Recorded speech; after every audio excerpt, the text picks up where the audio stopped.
Hello there, and welcome to day 12 of 25 days raising awareness of mental health. And welcome to today's talk. We're going to be talking about anxiety and different types of anxiety, particularly at the moment, generalized anxiety, and maybe how we can recognize it when it's a problem, and maybe we can sort of help put it into context that we can understand it. So, hands up anyone who's not suffering anxiety at the moment. It's anxious about the future, anxious about what's going to happen, anxious about starting works, anxious about going shopping, anxious about meeting people. I'm particularly anxious at the moment because as an outdoor instructor, I'm not sure what's going to happen when I start to take people out in the outdoors. I'm part of a mountain rescue team as well, so I'm anxious about, turning up for some of those emergency calls, maybe, how that's going to work. I also deliver first aid, so how is that going to work? Anxious about that. So things are anxious. Life is anxious, the whole situation with the coronavirus and bad hair day as well, the whole thing is set to give us a feeling of anxiety, of insecurity, of not what's going on. We're not talking about simple sort of anxious bits and pieces where we feel a bit uneasy about things that are happening around us for a period of time, and that's perfectly natural. What we're talking about is where anxiety starts to become your day-to-day go-to. Yeah. When you wake up in the morning, if you've slept at all, because you've been worried about things happening, the first thing you do is worrying about what you're going to wear, what you're going to eat. Maybe next thing you're worrying about is if you stand up, you might break a leg. Are you going to fall over? So where anxiety becomes your default setting, you're basically anxious about everything. Is the roof going to fall in on you as you sit in bed? So we're talking about that type of anxiety, and where does it come from? Yeah, it can be mild, it can be severe. It's just that feeling of unease about pretty much everything that's going on around you, to you, with you, to your loved ones. And there's sort of loads of different disorders that go with underneath the anxiety umbrella. And I'm not going to, go into too much detail. There's loads of information out there. I did copy the link to the NHS website to the Anxiety UK site, and that's the sort of the basic general outline there of getting information from. There's lots of information on the NHS site about anxiety and generalised anxiety disorder, as it's called. But what we're looking at is if we feel that our feelings are getting out of control, what do we do? Or how do we sort of narrow it down? Are we thinking that maybe it's just that and they're going to go away? So feeling restless or worried, having trouble concentrating or sleeping, dizziness, those are sort of the warning signs where we think, actually, I probably need to go and speak to somebody. And the first port of call would probably be your doctor. Okay. Now, sometimes it can be perfectly normal, particularly if you have gone through a fairly worrying time. Things have been brought to a head, maybe. Some of the things that might occur and bring it to its, what causes general anxiety. So basically, you get over your emotions and your feelings and your behaviour becomes overactive. Yeah, so you're just constantly overthinking things. You can inherit some genes from your family that makes you more likely to be anxious. Yeah, depending on your upbringing as well, that might make it more susceptible to it. If you've been exposed to stressful or traumatic experiences, very much like depression, you're more likely to have anxiety. Yeah, feelings of that. Long-term health conditions, pain, particularly if it's painful. Yeah. Drugs and alcohol abuse also has links to anxiety and anxiety attacks, etc. But some people can get it for absolutely no apparent reason. There'll be no history of any sort of trauma in the past. They'll just start to have feelings that things are sort of getting out of control, and they just can't focus on things, just worried about everything. Now, particularly at the moment, like I said, there's pretty much a lot of anxiety with the coronavirus, with things going on. And what I have seen, is a lot of people, particularly online, getting quite irate, and complaining about lots of stuff, and really sort of shooting from the hip most of the time. And we seem to have lost that point of distancing ourselves from things that are going on around us. We feel compelled almost to sort things out. And maybe this is our generalized anxiety about maybe lack of control about what's going on. We're pretty much still, even in England, where it's sort of easing the lockdown, that we're still under a lot of restrictions, still under a lot of control. Life isn't back to normal, and I think basically the new normal is going to be, there's going to be a lot more things that we don't have control over. There's going to be a lot more situations. There's going to be lots more people that feel out of control. And anxiety is one of those things that, like I said, can come out of nowhere. It can be, pretty much appear just overnight, almost. So what can we do about it? Well, we can be aware, that if we are starting to feel anxious, that it's a normal thing to feel anxious about certain things that are happening. Again, like depression. Depression is just a normal process that we go through. Anxiety, we can be anxious about things. What we don't want to do then is let that anxiety overwhelm us. And some of the ways that we can sort of look after ourselves about that anxiety, particularly if we do start to get a bit of a runaway brain. And what I mean by that is we start to link all these different things, and everything becomes an issue, everything becomes a worry. And there's a few sort of simple techniques you can try, self-help courses, etc. You can go online and do that stuff, but some very simple stuff. We mentioned right at the beginning about being aware of what our thought processes are, being aware of what we say to ourselves, being aware of the voices that we do have. We're having a conversation with ourselves most of the time. Being aware of that, and that takes a little bit of you time, calming things down, very much like we said yesterday about our processes with the books, of creating that space and time to have nothing going on other than you spending some time with yourself. And I know that can be quite scary for some people, because they've probably spent most of their life doing whatever they've been doing, keeping busy, to keep away from the voices in their head. And it's probably because they're not feeling very positive about themselves, and therefore the voices aren't very positive. So if you keep busy, you don't hear the voices. Well, if things are starting to get out of control, particularly with anxiety, or, as we spoke about the other day, a bit of depression, normally that is a process, but if it's starting to get out of control, then the first thing is you can take control of it.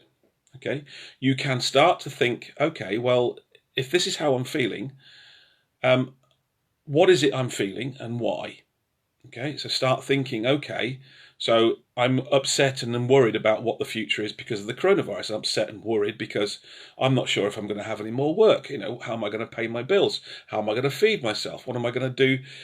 And all of a sudden, things start to spiral and roll and, steamroll. So step back, slow down, and start to think, well, how did this process start? It's because of the coronavirus. Eventually, at some point, the coronavirus will go away, like everything else goes away. We manage to get our way through on most things in life. We will get to a point where life carries on. That's the norm. How are we going to do stuff? I don't know, and neither do you. But there's lots of things that we can do to get ourselves from where we are to where we need to be in the future. And it's about getting options as well. So we're sitting there thinking, okay, these things are really worrying me, but can I control any of them? Well, maybe some of the things you can control. So if you're worried about getting any work, is there anything else you can do instead?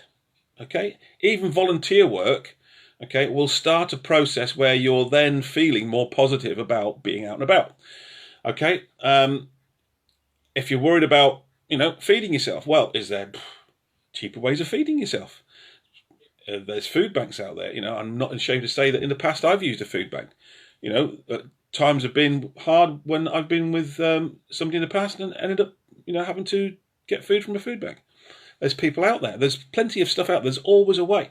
Okay, but when we're in this spiral thinking about things, and it's 101 things that are making us feel upset and anxious, then it's hard to think straight. So, again, being aware of what those thoughts are, being aware of what we're saying to ourselves, being aware that we are in this spiral of feeling anxious. And if we're one of those people that is prone to feeling anxious about things, being honest with ourselves and going, okay, well, there's lots of stuff going on out there, and I'm likely to feel anxious about it. Okay, I'll accept that.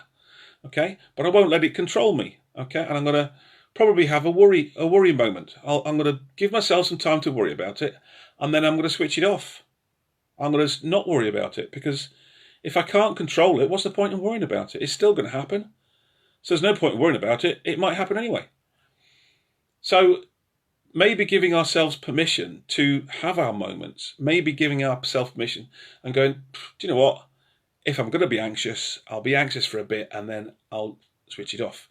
And again, if we didn't use that time that we're thinking about things, about being aware of what's going on and the anxiety, and it does start to steamroll, maybe we need to sort of get some help at this point. We're thinking, this is too much, okay, if we can't get it under control.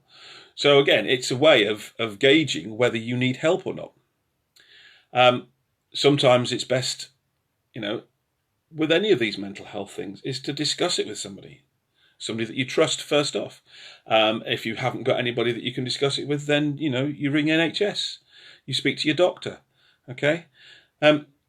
Mental health is one of those things that, again, the reason why I'm doing this is so that we start to talk about it. We're raising awareness. We're making people aware that actually pretty much everybody has an issue at some point in their life around mental health, because we're a thinking creature.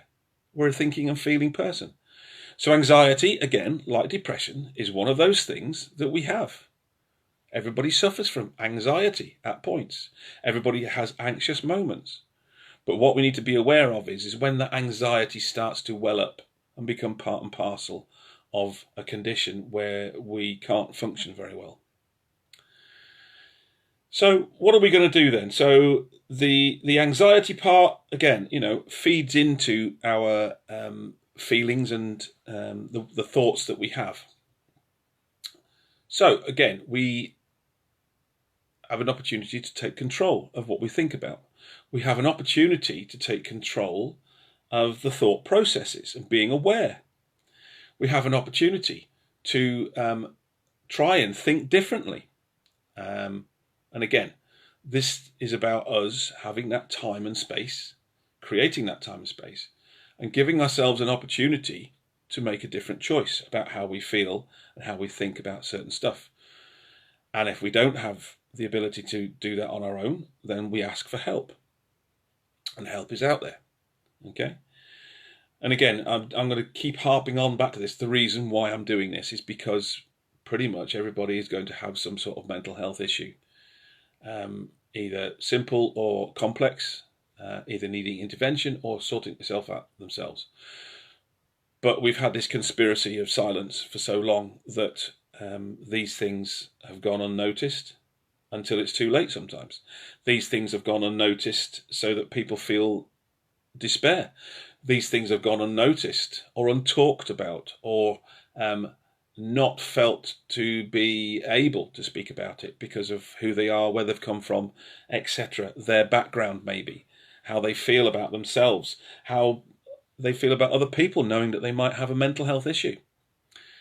And again, we have an opportunity to talk differently about it, think differently about it, raising awareness of stuff so that we can help those people that don't feel confident enough to speak about it, to open up, and opening up an opportunity. So I see lots of people online, saying, if you need a chat, here's my number, don't be frightened to call out. But people are frightened to call you. People are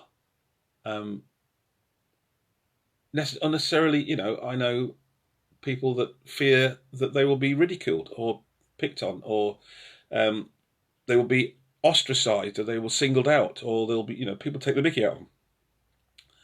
We have to change this. We have to change it. It's the future of the human race is going to be pretty much down to us sorting out this mental health epidemic at the moment. We've got to sort it out. And all the problems that we see around the world are normally to do with what we call stinking thinking. Negative thoughts that people are having about other people or about themselves. And it's an opportunity for us to change that process, change that thinking, change the way that we see mental health on a day-to-day basis as being part and parcel of who we are. So, today's challenge then. So again, with anxiety, we've got overthinking. So what I ask people to do is make a connection with somebody that you know in your friends list that is either on their own, or that they have struggles, whatever. And all I ask you to do is make a connection so that you have a phone call, or you have an opportunity to have a FaceTime meeting with them, or a messenger video, etc. Just so that they have a time to make contact with, a talk, a chat. Doesn't have to be about anything other than, how you doing? Thought of you, just wanted to make connections. Is it okay if I phone you in a minute? Is it okay if I have a chat? Some of you can actually go out and about. Yeah, with some restrictions in England now, can actually go and lift that. If that person's okay with that, then go and do your socially distanced meeting. Yeah, if it's within the distance you can travel. Yeah, start making connections with people. Start making the connection so that there's somebody that you have reached out to, that just make that chat, make that friendship, make that connection, so that they would possibly in the future feel comfortable in turning around and saying, oh, I'm so glad you've called. Do you know what? All I've done all day is just think about everything going wrong, and I just don't know what to do. Or I've just felt so alone and so depressed and so down, I just don't know what to do. I've got nowhere to turn, etc. Physically making a connection with somebody, to open that message, open the channel to get hold of somebody, rather than, if you feel that you want to make connection with me, here's my number, reach out, etc. Be proactive. Be the person that makes the connection for somebody that may or may not help them in the future. I mean, people may say, no, I'm fine, I've got too much on, can't talk to you now, I'm busy, whatever. That's okay. Try something else. Just try and make a connection. Try and make that positive connection with somebody, and maybe, suggest that you, every couple of days, let's have a FaceTime chat. Let's have a phone call just to check in, make sure it's okay. To build the bridges, to make sure that people feel confident in being able to connect with you. And it's not the same as Facebook. It's not the same as social media. We have Facebook friends, we have social media connections, but we're not connected to them. They're just people that we see pictures of, and we see what they want us to see. We see those pictures and those statuses because that's what they want us to see. But we don't know the real person, and the real person is the person that we make a connection with. Okay, so particularly with anxiety, Yeah, because everybody pretty much is anxious at the moment about everything. And you might be anxious about making a phone call or making a FaceTime. Well, okay, there's a book called Feel the Fear and Do It Anyway. Okay, we can either be afraid of things in life and just let that stop us and be fearful, or we can actually overcome some of those limitations by facing the fear. I don't mean lion taming and jumping off tall buildings without a parachute. That's probably quite silly. But, just if something like that makes you feel afraid, give it a go. See whether you can attempt something that you've normally felt anxious about. Okay, getting over it. What's the worst thing that they can do? They can tell you not to phone them again or not be in contact again. So that's my challenge for today. Okay, so anxiety. Trying to minimize how we feel anxious about things is by attempting something that makes us feel a little bit anxious. Try and overcome that anxiety, and it's normally leading up to something that we're not confident about doing that we get anxious. So maybe trying something like this can maybe open up the doorway for somebody to make contact with us who does feel anxious, or also maybe managing some of the anxiety that we have generally about life in a way that we can control. So that's my sort of take on anxiety. There's a lot more information out there for people. Tomorrow's talk, I've not quite decided what I'm going to do, but we'll do an upbeat talk tomorrow. And I'm going to lead up to, we're going to be talking about suicide over the weekend. Okay. So I'm making people well aware that in the future, it's probably going to be Saturday or Sunday, that I'm going to be talking about suicide. So giving people the opportunity to not tune in if they don't want to. I'll publicise it well in advance. Again, it's one of those things that people do not like to talk about, but it happens. And it happens a lot more than we would care to think about. Okay, so we'll put that out there, and we'll be talking about it in the future. So if anybody's got any ideas of what we could talk about tomorrow, upbeat subject, something more positive, maybe something around personal development, maybe something that you feel that could help people with mental health challenges, maybe something that you've done yourself, maybe that would be worthwhile discussing. If you want to send me a personal message, so you don't want to make a public statement, not a problem. Send me that. If not, I'm sure I will have something that I can talk about through the mental health forum and raising awareness of mental health and its conditions on a daily basis. So weather's changed in Wales here, so it's a bit dank and a bit grey now. Lots of indoor stuff. So no barbecue tonight, but enjoy yourselves, look after yourselves, be kind, okay? And then try and make that connection. Okay, see you tomorrow.